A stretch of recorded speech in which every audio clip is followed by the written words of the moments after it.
The wind howled across the barren plains like a wounded animal. Snow covered every inch of the land, swallowing fences, barns, and paths alike. John Hale, the quiet rancher of Lone Creek, trudged through the storm, his long coat flapping behind him. He wasn't expecting company, until he saw her. A small figure sat beside his barn, knees drawn to her chest, her dress torn and her face pale. She couldn't have been older than 16.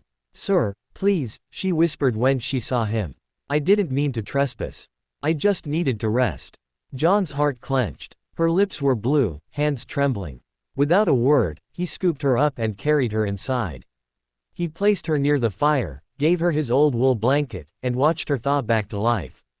That's when she looked up, eyes glassy, voice weak. "Sir, it's so cold, may I stay under your coat?" For a moment, John froze. He hadn't heard a voice so gentle, so desperate, in years. He knelt beside her, hesitating before laying his heavy coat over her shoulders. "You'll be warmer now," he said softly. She nodded, clutching it close. "My name's Anna," she murmured after a pause. "I was traveling with a family, they left me behind when the wagon broke." John's jaw tightened. He'd seen cruelty before, but this, leaving a child to freeze, cut deep. "You'll stay here until the storm passes," he said firmly. Anna looked around the humble cabin, the rough-hewn table, the flickering lantern, the rifle above the door. "You live alone?" she asked. "Since my wife passed," John replied, his voice like gravel. Silence hung heavy between them, broken only by the crackle of fire. "I'm sorry," she whispered. John turned away, hiding the pain in his eyes. He didn't realize it yet, but this fragile stranger was about to change his quiet world forever. By morning, the world was white and still. John awoke to find Anna sweeping near the stove, humming softly.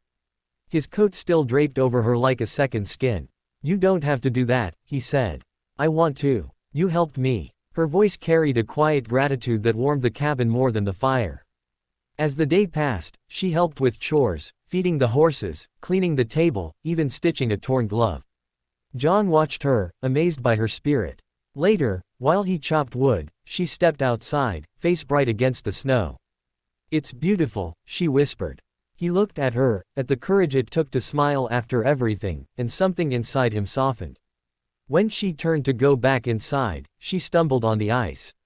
John caught her before she fell, his hands steady on her shoulders.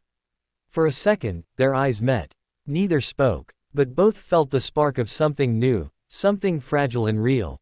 2 days later, a knock shattered their quiet peace. Sheriff Daniels stood at the door, his coat dusted with frost. "Morning, Hale," he said grimly. "You got a girl here named Anna." Anna froze, her spoon falling from her hand. "She's wanted back in town," the sheriff continued. "The family she worked for said she stole money and ran." "That's a lie," she cried, tears welling. They beat me, sir. I only took a loaf of bread." John's fists clenched. He saw the bruise on her wrist, the truth in her trembling voice. "Sheriff," he said steadily, "this girl's done no harm here. You'll have to go through me." The sheriff studied him for a long moment, then sighed. "You're a good man, John.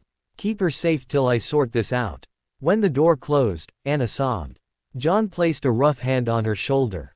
"No one's taking you again," he said quietly. And he meant it. Weeks passed. The snow melted into clear streams, and color returned to the land. Anna laughed again, helping John with the horses, planting seeds in the thawed earth. One evening, as the sun dipped low, she handed him back his coat. "I don't need it anymore," she said softly. John smiled faintly. "Keep it. It suits you better now." She hesitated. "You saved me, Mr. Hale." He looked into her eyes. Steady, kind, no longer afraid. "No, Anna. You brought this place back to life." As the last light of day washed over the ranch, the lonely man and the once lost girl stood side by side. Two souls healed by warmth that no storm could ever take away.